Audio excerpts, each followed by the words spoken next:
Este projeto nasce da necessidade de diversificar da minha parte, portanto, eu vinha de uma experiência, ou pelo menos de uma conjuntura maioritariamente feita a solo. Eu colaborei nos últimos anos com vários artistas. É certo que fiz peças para outras formações e gravei obras usando mais instrumentos, mas na assinatura final, portanto, naquilo que tinha sido o processo criativo, eram processos isolados, completamente sozinhos. Não vou agora aqui depurar as razões porque é que isso aconteceu dessa forma. Há razões, mas fica para outra conversa. Para garantir que não caio neste pecado habitual, da arte contemporânea, que é o artista que encontra um paradigma qualquer de criação, e porque esse paradigma é bem aceito, ou pelo menos tem algum tipo de sucesso dentro da sua comunidade, acaba por repetir ad eterno, fazendo apenas variações do mesmo. Isto é muito frequente e eu quero evitar isso a todo custo, porque eu quero continuar a crescer e a desenvolver-me. E portanto, apercebemos do risco, sobretudo depois da Serpente Infinita, apercebemos do risco, Serpente Infinita, que foi o meu segundo disco, apercebemos do risco de ser catalogado como artista a solo. Era imperioso apresentar agora no futuro qualquer outra coisa, portanto algo que envolvesse mais músicos. O projeto Viola Popular é fruto de uma viagem que eu, o José Valente e o João Leitão fizemos de carro para o interior do país. Interior esse que desconhecíamos quase por completo. As razões por que desconhecíamos eu não vou estar aqui agora a desenvolvê-las, mas o que é certo é que, de facto, havia um desconhecimento enorme a muitos níveis. Essa viagem foi planeada após o João nos ter contado as suas aventuras, as suas peripécias, a quando a sua viagem pelo mundo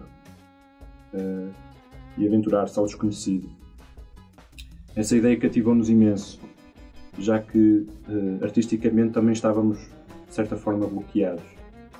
Como o interior era praticamente desconhecido por todos nós, achamos, de forma quase inocente, de que o interior do país estava desabitado e, como tal, seria um bom local pacífico, sem ruídos, sem o ruído da cidade, sem esta paranoia urbana.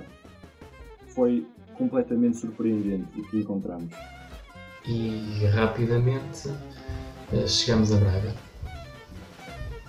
E foi lá que estávamos num tasco a beber um copo de vinho e a conversar, até que chegam uns indivíduos com os instrumentos numas caixas, nos sacos, feitos à mão, com formatos de violas.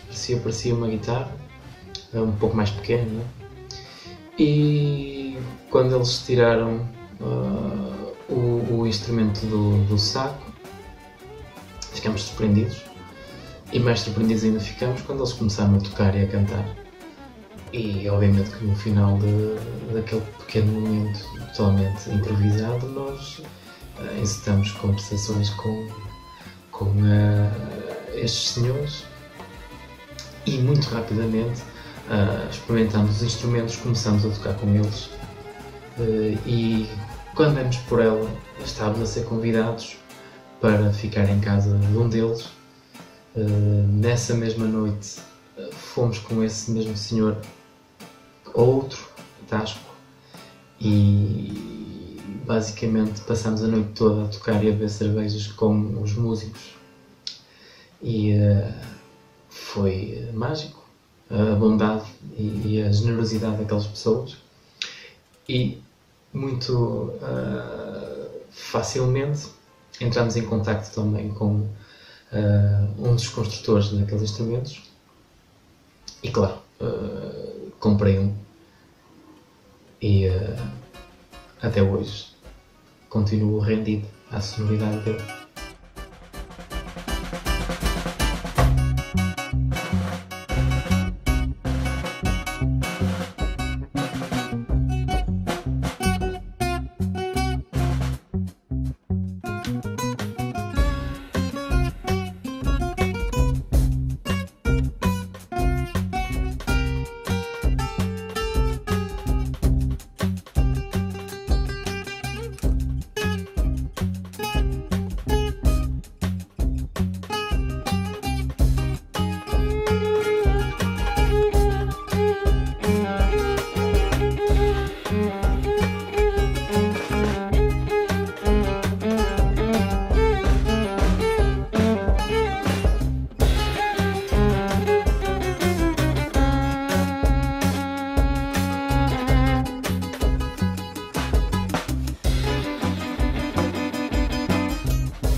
nós já estávamos a trabalhar, já estávamos a tocar, já estávamos a fazer composições minhas.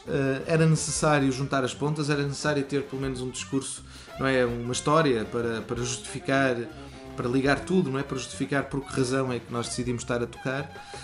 E refletindo sobre isto, percebi-me desta realidade que acho que é problemática na sociedade atual, o facto de o meio rural estar-se a afastar cada vez mais do meio urbano. Parece-me evidente que muitas das tendências e causas que hoje em dia existem, que respeito à alimentação, etc., como o veganismo e por aí fora, são consequência deste afastamento, ou seja, o meio urbano, na sua maioria, perdeu por completo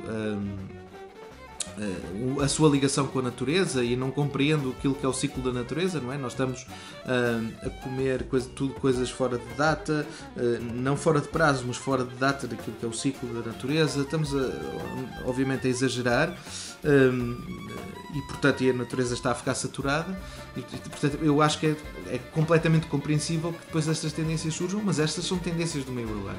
Por outro lado, esta separação, que para mim é promovida por decisões políticas péssimas, porque há um desinvestimento cada vez maior no interior, e não só, e por muitas outras razões, esta divisão está a fazer com que o interior esteja desertificado, envelhecido, e portanto há toda uma cultura e toda uma maneira de viver e de estar que se está lentamente a perder. Ora, se eu fizer uma caricatura daquilo que eu já assisto hoje em dia e pensar como será daqui a X anos, eis que chega esta hipótese ficcional de estarmos no ano 2067 e a separação ser fatal, ou seja, ninguém do litoral do país e que vive nas cidades sequer viaja para o interior, logo o interior é completamente desconhecido. Ao ser completamente desconhecido, toda a cultura, tudo que ainda vinha de lá, não é? De todas as pessoas que migraram e que trouxeram consigo as canções, etc., tudo isso acaba por definhar. E Portugal, inclusivamente, enquanto país,